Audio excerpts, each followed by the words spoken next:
በስመ አብ ወወልድ ወመንፈስ ቅዱስ አሐዱ አምላክ። አማስሩ ሰኔው ለግንቦት በዛቲ ዕለት ፈነወ እግዚአብሔር ለሚካኤል ሊቀ መላእክት ኀበ ዕንባቆም ነቢይ።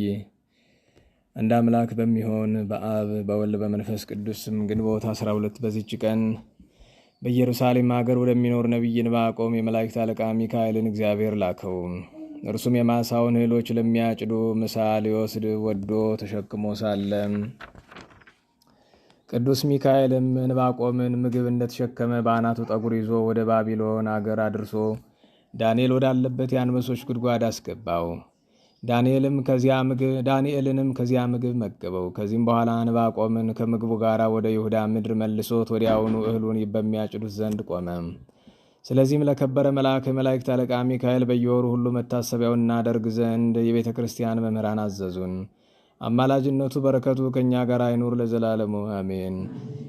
ሰላም ለህላዌከ ዘምስዋዕ አብ መቅደሰ ከመ ታይረግ ህየ ጸሎተ ቅዱሳን ጢሰ አፍረተ መስቀል ወልደ መተአገሰ ኢትራይ በድንጋጼ እንዘታን ቃዱ ነፍሰ ሚካኤል አድነን ከባትሃት ከሬሰ ወዛቲ ለተዝካረ ረፍቱ ለእስክንድር ንጉሠ ኢትዮጵያ ወልዱ ለበእደ ማርያም ንጉሥ ርቷ ሃይማኖት። በዚህችም ዕለት ሃይማኖቱ የቀና የንጉሥ በእደ ማርያም ልጅ የኢትዮጵያ ንጉሥ እስክንድር የረፍቱ መታሰቢያ ነው። ለእግዚአብሔርም ክብር ምስጋና ይሁን፣ እኛንም በቅዱሳን ጸሎት ሁሉ ይማረን ለዘላለሙ አሜን። በእንተለ የወርሱ ሕይወተ ፍጡራን አኮኑ ለሊከ ፍጡር ሚካኤል መልአኩ ለእግዚአብሔር በዘተአርፍ ነብሱ ለእስክንድር ህንጽሎቱ በሰማይ መንበረ ተድላ ወክብር ከማይደረ ከሃነጸ በምድር ወበዛቲ ዕለት አይረፈ ክቡር አብ መምህረ ኩሉ ዓለም አባ ዮሐንስ አፈወርቅ። በዚህችም ዕለት የዓለም ሁሉ መምህር የሆነ የከበረ አባት ዮሐንስ አፈወርቅ አረፈም። ይህም አባት ከእስክንድርያ አገር ሰዎች ወገን ነው። የአባቱም ስም አስፋኒዶስ የእናቱም ስም አትናስያ ነው። እሊህም እጅግ ባለጸጎች ነበሩ። ይህንንም ልጃቸውን በመልካም አስተዳደግ አሳደጉት። ትምህርትንና ጥበብንም ሁሉ አስተማሩት።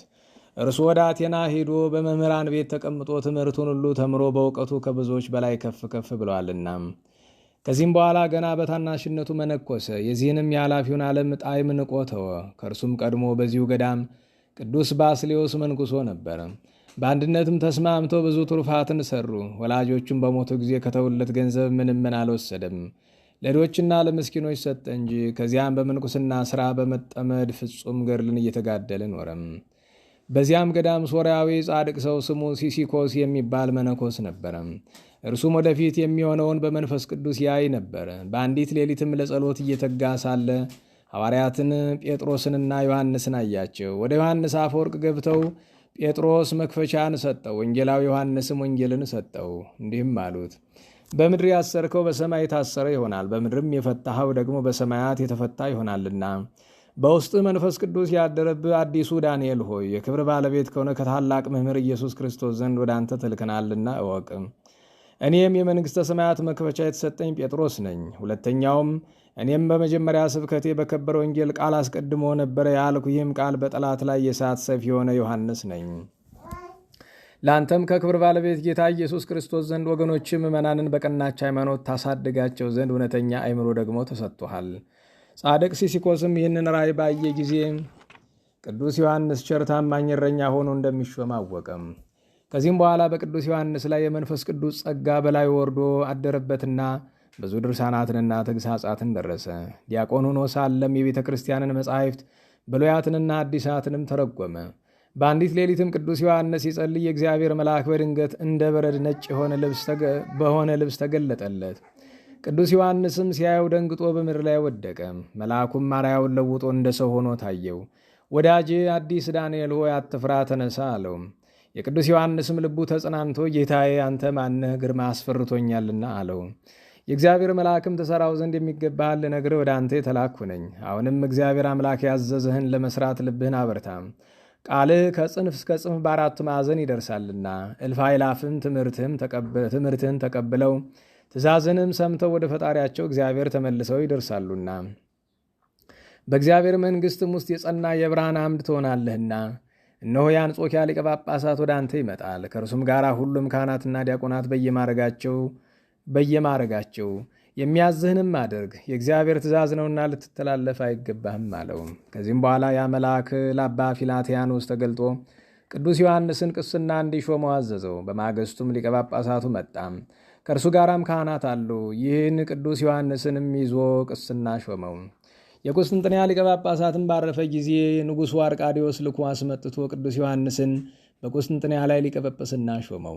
አባቶቻችን ሐዋርያት እንደሚያደርጉት በሊቀ ጵጵስናው ሥራ ላይ ጸና። ሕይወትነት ባላቸው ትምህርቶችና ተግሳጾች ሕዝቡን ሁልጊዜ የሚያስተምር ሆነም። ከኤጲስቆጶሳትም ሆነ ከመንግሥት ወገን ሕግን የሚተላለፉትን ሁሉ ይገስጻቸዋል። ማንንም አይፈራም፣ ፊት አይቶም አያዳላም። የንጉሡ አርቃዲዎስ ሚስት አውዶክስያም ገንዘብ ወዳጅ ስለሆነች የአንዲት ድሃ መበለት ቦታዋን በግፍ ወሰደች። ያቺ መበለትም ወደ ቅዱስ ዮሐንስ መጥታ ንግሥት አውዶክስያ ቦታዋን እንደነጠቀቻት ነገረችው። እርሱም የድሃዋን ቦታዋን መልሽላት ብሎ ከብዙ ምክር ጋር እንድትመልስላት ንግሥት አውዶክስያን ለመናት። እርሷ ግን እምቢ በማለት አልታዘዘችለትም። ወደ ቤተ ክርስቲያንም ገብታ ሥጋውን ደሙን እንዳትቀበል አውግዞ ለያት። ቁጣንና ብስጭትንም ተመልታ ስለ ክፉ ሥራቸው ከሹመታቸው እርሱ የሻራቸውን ኤጲስቆጶሳት ሰበሰበች። እነርሱም ንግሥቲቱን ስለተቃወመ ስደት እንደሚገባው በእርሱ ላይ ተስማምተው ጻፉ። እርሷም አጥራካያ ወደሚባል ደሴት ሰደደችው። ከዚያም በደረሰ ጊዜ እዚያች ደሴት ሰዎች በክፉ ሥራ ጸንተው የሚኖሩ ከሃዲያን ሆነው አገኛቸው። ቅዱስ ዮሐንስም ማስተማራቸው፣ ገሰጻቸውም። በፊታቸው ስላደረጋቸው ድንቆች ታምራት ወደ ቀናች ሃይማኖት አስገባቸው። የሮሜ ንጉሥ አኖሬዎስና ሊቀ ጳጳሳቱ ዮናክኒዶስ ስለ ቅዱስ ዮሐንስ ስደት በሰሙ ጊዜ እጅግ አዘኑ። በንጉሥ አርቃዲዎስ ላይም በመቆጣት እንዲህ በሚል ደብዳቤ ጽፈው ላኩ። ከዚህ ከክፉ ሥራ ተጠበቅ፣ ትእዛዛችንንም ተቀብለ የከበረ ዮሐንስን ከስደቱ ካልመለስከው በአንተና በእኛ መካከል ሰላም አይኖርም። መልእክታቸውንም ባነበበ ጊዜ እጅግ አዘነ። ሚስቱንም አግዶ ልኮ ቅዱስ ዮሐንስን ከስደቱ መለሰው። በተመለሰ ጊዜም የቁስጥንጥንያ ሰዎች በመመለሱ ታላቅ ደስታን አደረጉ። ከጥቂት ቀኖች በኋላም ንግሥቲቱ ወደ ክፋቷ ተመልሳ ሁለተኛ ወደ አጥራኪያ ደሴት ሰደደችውና በዚያ አረፈም። ንጉሥ አኖሬዎስና ሊቀ ጳጳሳት ዮናክኒዶስም በሰሙ ጊዜ መልእክትን ላኩ። ሊቀ ጳጳሳቱም የከበረ ዮሐንስን ከስደቱ እስከምትመልሰው ድረስ ሥጋውና ደሙ እንዳትቀበል አውዶክስያን አወገዛት። ከዚህም በኋላ የከበረ ዮሐንስን ይመልሱት ዘንድ ንጉሡ ላከ። ነገር ግን ሞቶ አገኙት። ሥጋውንም ተሸክመው ወደ ቁስጥንጥንያ ከተማ አደረሱት። የከበረ ዮሐንስም በተሰደደበት አገር እንዳረፈና ሥጋውንም ወደ ቁስጥንጥንያ ከተማ እንዳመጡ ወደ አባ ዮናክኒዶስ መልእክት ጽፎ አስረዱት። ሁለተኛም የሮሜ ሊቀ ጳጳሳት ወደ ቤተ ክርስቲያን ገብታ ሥጋውና ደሙ እንዳትቀበል ልኮ አውዶክስያን አወገዛት። እየለመነችውም 8 ወር ያህል ኖረች። በብዙ ልመናም ፈታት። ነገር ግን ጭንቅ በሆነ ደዌ እግዚአብሔር አሰቃያት። ያድኗት ዘንድ ገንዘቧን ለባለ መድኃኒቶች ጥበበኞች እስከሰጠች ድረስ ግን አልዳነችም። ወደ ቅዱስ ዮሐንስ መቃብርም ሜዳ በእርሱ ላይ ያደረገችውን በደል ይቅር ይላት ዘንድ እየሰገደችና እያለቀሰች ለመነችው። እርሱም ይቅር አላት፣ ከደዋም ፈወሳት። ጌታችንም ከሥጋው ታላላቅ ድንቆች ታምራትን ገለጠ። ስለ እርሱም እንዲህ ተባለ። በአንዲት ዕለትም ከንጉሥ አርቃዲዎስ ጋር ተቀምጦ ሳለ ንጉሡ እንዲህ አለው፣ አባቴ ሆይ ስለ አንድ ቃል እንድታስረዳኝ እለምንሃለሁ። ይህም ቃል ከብዙ ጊዜ ጀምሮ በልቤ ውስጥ ይመላለሳል። ወንጌላዊ ማቴዎስ ክብር ይግባትና ቅድስት ድንግል እመቤታችን ማርያምን የበኩር ልጇን እስከወለደች ድረስ ዮሴፍ አላወቃትም ስለምን አለ። ወንዶች ሴቶች እንደሚያውቋቸው ዮሴፍ አወቃትን አለው። የከበረ ዮሐንስም ንጉሥ ሆይ እንዲህ አትበል፣ እንዲህ አንተ እንደምትለው አይደለም። የከበረች ድንግል እመቤታችን የክብር ባለቤት ጌታችን ኢየሱስ ክርስቶስ በሆዷ ውስጥ በነበረ ጊዜ የእርሱ ኅብረ መልክ በሚለዋወጥ ጊዜ ከእርሱ ጋር መልኳ ይለዋወጥ ነበረ። በንጹሕ ብርሌ ውስጥ ውሃ በጨመሩ ጊዜ ውሃ መስሎ እንደሚታይ፣ ወይን ጠጅም ቢጨምሩ ያንኑ መስሎ እንደሚታይ፣ ወይም ከውስጡ በተጨመረው ቀይም ቢሆን ቀልቶ እንደሚታይ፣ ቅጠልያም ቢገባበት ቅጠልያ መስሎ እንደሚታይ፣ ድንግልም በሆዷ ውስጥ የልጇ መልክ በሚለዋወጥ ጊዜ ከእርሱ ጋር መልኳ ይለዋወጥ ነበርም። እንደ ሮማን አበባ የምትቀላበት ጊዜ አለ፣ እንደ ናረዶስም የምታብለጨልጭበት ጊዜ አለ፣ የለመለመ ቅጠል የምትመስልበትም ጊዜ አለ። ከወለዳች በኋላ ግን አልተለወጠችምና ዮሴፍ በአንድ በቀድሞ ኅብረ መልኳ ተወስናለት መልኳን ተረዳ ማለት ነው አለው። በዚያም ጊዜ በንጉሥ አዳራሽ ውስጥ ከወርቅ የተሠራ የእመቤታችን አምላክን የወለደች የድንግል ማርያም ስዕል ነበረችና አፈ ወርቅ ዮሐንስ ልሳነ ወርቅ ዮሐንስ አፈ በረከት ዮሐንስ መልካም ተናገርክ የሚል ቃል ከእርሷ ወጣም። ንጉሡና ከእርሱ ጋር ያሉት በሰሙ ጊዜ እጅግ አደነቁ፣ እግዚአብሔርንም አመሰገኑት። በዚያን ጊዜ ንጉሥ አዞ ወርቅ ሰሪ አስመጥቶ ለከበረ ዮሐንስ የወርቅ ልሳን አሰርቶ ለሚያየው ሁሉ መታሰቢያ ምልክት ሊሆን አምላክን ከወለደች ከእመቤታችን ከድንግል ማርያም ስዕል ዘንድ ሰቀለው። ቅዱስ ዮሐንስንም ከዚያች ቀን ወዲህ ልሳነ ወርቅ ብለው ጠራው። አፈ ወርቅም ተብሎ እስከ ዛሬ ተጠራ። ለእግዚአብሔርም ክብር ምስጋና ይሁን። እኛንም በዚህ ቅዱስ አባት ጸሎት ይማረን፣ በረከቱም ከእኛ ጋር ትኑር ለዘላለሙ አሜን። ሰላም ለዮሐንስ እንተ አብደረ ስደተ እሚሳተፍ በግህ መፍቀሪተ ነዋይ ንግሥተ እምናፉ ዘወፃ ሰሚኦ ግዘተ እንበለ ይርግ ላይለ ወንበለ ይረድ ታይተ መልአከ ሰማይ ቆመ 10 ዓመተ። ሰላም እብል ሱታፌ ዮሐንስ በህማሙ ሲሲኮስ ስሙ ክብረ ዮሐንስ አፈወርቅ እንተነጸረ በህልሙ መራሁተ እንዘይሜጥዎ ጴጥሮስ ቀዲሙ ወንዘይዎ ወንጌለ ዳግሙ ወዛቲ ዕለት ኮነ አስተርእዮተ መስቀል ክቡር ማእከለ ሰማይ በብርሃን ዘይበርም ብርሃነ ፀሐይ ላይ ለሀገረ ኢየሩሳሌም መልዕልተ ጎልጎታ። በዚችም ቀን በኢየሩሳሌም ሀገር በጎልጎታ ላይ ከፀሐይ በልጦ በሚበራ ብርሃን የከበረ መስቀል መገለጥ ሆነ። ይኸውም ለኢየሩሳሌም አባ ቄርሎስ ኤጲስቆጶስ ሆኖ በተሾመበት በታላቁ ቆስጠንጢኖስ ልጅ በትንሹ ቆስጠንጢኖስ ዘመነ መንግሥት ነው። መገለጡም የሆነው ከቀኑ በ6 ሰዓት ነው። የመስቀሉን ብርሃን የፀሐዩን ብርሃን ሸፍኖ በግልጥ እየታየ እስከ 9 ሰዓት ድረስ ቆየ። ሰዎቹም ሁሉ ያዩ ዘንድ ከቦታ ሁሉ ይወጡ ነበረ። አባ ቄርሎስም እንዲህ የሚል መልእክትን ወደ ንጉሡ ቆስጠንጢኖስ ሲልክ፣ ንጉሥ ሆይ ወቅ አስተውል። በከበረ አባት በጻድቁ ቆስጠንጢኖስ ዘመን እንደ ከዋክብት መስቀል በሰማይ ታየ። ሁለተኛም በዘመን በቀራንዮ ላይ የብርሃን መስቀል የፀሐይንም ብርሃን ሸፈነው። የክብር ባለቤት የሆነ እስከ ጌታችን ኢየሱስ ክርስቶስ መቃብርና እስከ ደብረ ዘይት ተዘረጋ አለው። ሁለተኛም በዚች ደብዳቤ እንዲህ አለው፣ ንጉሥ ሆይ ከከፋችና ከረከሰች ከአርዮስ ሃይማኖት ተጠበቅ። የሚያምኑባትንም አትቀበላቸው፣ በምንም አትሳተፋቸውም። ከዚህ በኋላም አባ ቄርሎስ የከበረ መስቀል በተገለጸበት ቀን በዓልን አደረገ። እርሱ በስውርና በግልጥ ለሚመጣብን ጠላት ተዋግተን የምንድንበት የጦር መሳሪያችን ነውና በጸናች እምነት በምንማጸንበት ጊዜ ለእግዚአብሔርም በመስቀሉ ላዳነን በከበረ ደሙ ፈሳሽነት ላነጻን ምስጋና ይሁን። ዛሬም ከሚጣላን ሁሉ ይጠብቀን ይቅርም ይበለን ለዘላለሙ አሜን። ሰላም ሰላም በቃለ አሚን እብል ለዛ አስተራየ ዮም ላይ ለጎልጎታ መስቀል እንዘይ ሰሚያ በነብሱ ዕለታድኑ ወሳይል ቄርሎስ ኤጲስቆጶስ ኢየሩሳሌም ደወል በውስተ ግጻዌ ጸሐፋ ለዛቲ በዓል ወዛቲ ለተስካረሙ ለሰማይታት ሚናስ ዲያቆን ወስጢፋኖስ ዋዲ ኮነ ተስካረ ረፍቱ ለያሬድ ወልደ መላልኤል። በዚህችም ዕለት የሰማይታት የሆኑ የዲያቆን ሚናስና የስጢፋኖስ መታሰቢያቸው ነው። በረከታቸውም ከኛ ጋር ትኑር ለዘላለሙ አሜን። በዚህችም ቀን ዳግመኛ የመላልኤል ልጅ ያሬድ እረፍቱ መታሰቢያ ነው። ያሬድም 162 ዓመት ኑሮ ሄኖክን ወለደው። ሄኖክንም ከወለደ በኋላ 800 ዓመት ኖረ። ወንዶችና ሴቶች ልጆችንም ወለደ። መላው ዘመኑን 962 ዓመት ሆነ። በዕለተ ዓርብም በ3 ሰዓት አረፈ። ለእግዚአብሔርም ክብር ምስጋና ይሁን። የቀደሙ አባቶቻችንም በረከታቸው ከእኛ ጋር ትኑር ለዘላለሙ አሜን። ወበዛቲ ዕለት ኮነ ፍልሰተ ሥጋሁ ለክቡር አቡነ ተክለ ሃይማኖት ርእሰ ኩሎሙ መነኮሳት ሐዋርያ ወሰማዕት ወመምህር አብይ። በዚህችም ቀን የመነኮሳት ሁሉ አለቃ ሐዋርያና ሰማዕት ታላቁ መምህር የክቡር አባታችን ተክለ ሃይማኖት የሥጋው ፍልሰት ሆነ። የፍልሰቱም ምክንያት በ56 ዓመት ከዋሻ ውስጥ ወደ አነጹልህ መቃብር ያፈልሱታል ብሎ እግዚአብሔር የነገረው ዘመን በደረሰ ጊዜ ያን ጊዜም ተአምራት ተደርጎ ዕውራን አዩ፣ አንካሶችም ተስተካከሉ። ይህም በወራሴ መንበሩ በአባ ሕዝቅያስ ዘመን ሆነ። ዕለቱም ግንቦት 12 ነው። ለእግዚአብሔርም ክብር ምስጋና ይሁን። እኛንም ተጋዳይ በሆነ ሰው በጻድቁ አባታችን በተክለ ሃይማኖት ጌታን ደስ ባሰኙት በቅዱሳን ሁሉ ጸሎት ይማረን ለዘላለሙ አሜን። ሰላም እብል አሊኤልየ ቃለ በፍልሰተ አጽሙ ዘገብረ ተክለ ሃይማኖት ኃይለ እሄዛ በእዲሃ ህብስተ ተዝካሩ ብሱለ ሶበ ገሰሰት ብእሲት አይና ጽሉለ እምነ ብርሃኑ አድማአት ብርሃነ ጽዱለ። ወበዛቲ ዕለት ኮነ ተዝካራ ለቅድስት እምነ ክርስቶስ ሰምራ ዋዲ አይረፍ አብ ክቡር አባ አብርሃም መምህር ዘደብረ ሊባኖስ ሙልቆሙ ለአበው 17ቱ መምህራን። በዚህች ቀን የእናታችን ቅድስት ክርስቶስ ሰምራ መታሰቢያ ሆነ። ዳግመኛ በዚህች ቀን በአባታችን ተክለ ሃይማኖት መንበር ከተሾሙ መምህራን 17ኛ ቁጥር የሆነ የደብረ ሊባኖሱ መምህር ክቡር አባ አብርሃም አረፈ። ለእግዚአብሔርም ክብር ምስጋና ይሁን። እኛንም በጸሎታቸው ይማረን፣ በረከታቸውም ትድረሰን ለዘላለሙ አሜን። ሰላም ለከ አብርሃም ካልኡ ለጻድቅ አብርሃም ዘተባረክነ በዘርኡ ማፈ አይላፍ ደቂቅ ማቆ የጸጋከ ወፁ በዝነ መንፈሶ በዜና ጽድቅከ ሰሙ ሰማይ ተፈሳ ወዓለም በምልኡ። በስመ አብ ወወልድ ወመንፈስ ቅዱስ አሐዱ አምላክ አማስሩ ሰሉሱ ለግንቦት በዛቲ ዕለት አይረፈ አብ ቅዱስ ወጽሙድ መስተጋድል ጠቢብ አርሳኔዎስ። ወዛቲ ዕለት ኮነ ተዝካረ ዕረፍቶሙ ለሰማዕታት ቅዱሳን ውስተ ደብረ ሊባኖስ። ወስብሐት ለእግዚአብሔር ኪያነኒ መሐረነ በጸሎተ ኩሎሙ ቅዱሳን ለዓለመ ዓለም አሜን።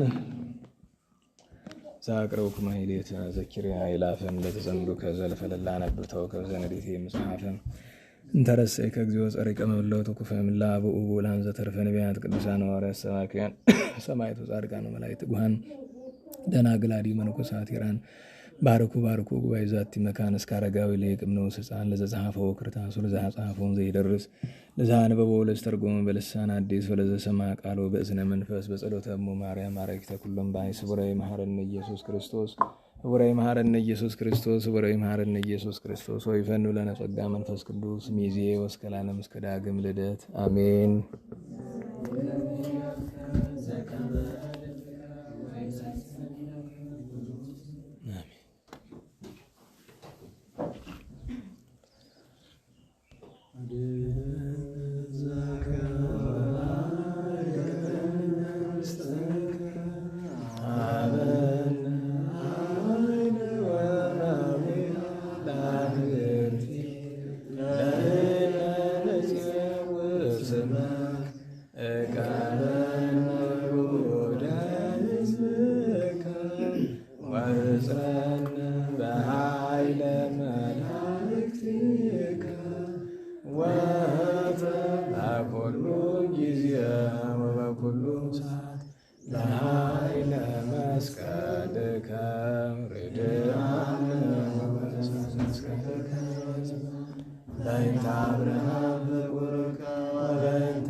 ማዘን እፀ መስቀል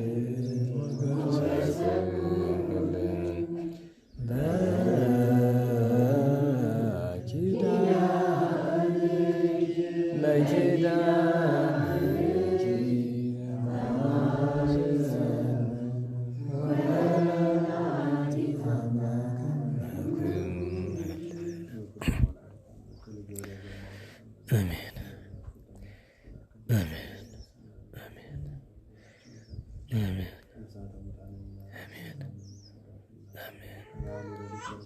አሜን አሜን። አቡነ ዘበሰማያት ይትቀደስ ስምከ ትምጻእ መንግሥትከ ወይኩን ፈቃድከ በከመ በሰማይ ከማሁ በምድር ሲሳየነ ዘለለ ዕለትነ ሀበነ ወኅድግ ለነ አበሳነ ወጌጋየነ ከመ ንሕነኒ ንኅድግ ለዘአበሰ ለነ ኢታብአነ ውስተ መንሱት አድኅነነ ወባልሐነ እምኩሉ እኩይ እስመ ዚአከ ይእቲ መንግሥተ ኃይለ ሰላም ቅዱስ ገብርኤል መልአክ ወእግዝእትየ ማርያም ሰላም ለኪ ድንግል በኅሊናኪ ወድንግል በሥጋኪ እም እግዚአብሔር ጸባኦት ሰላም ለኪ ቡርክት አንቲ እምአንስት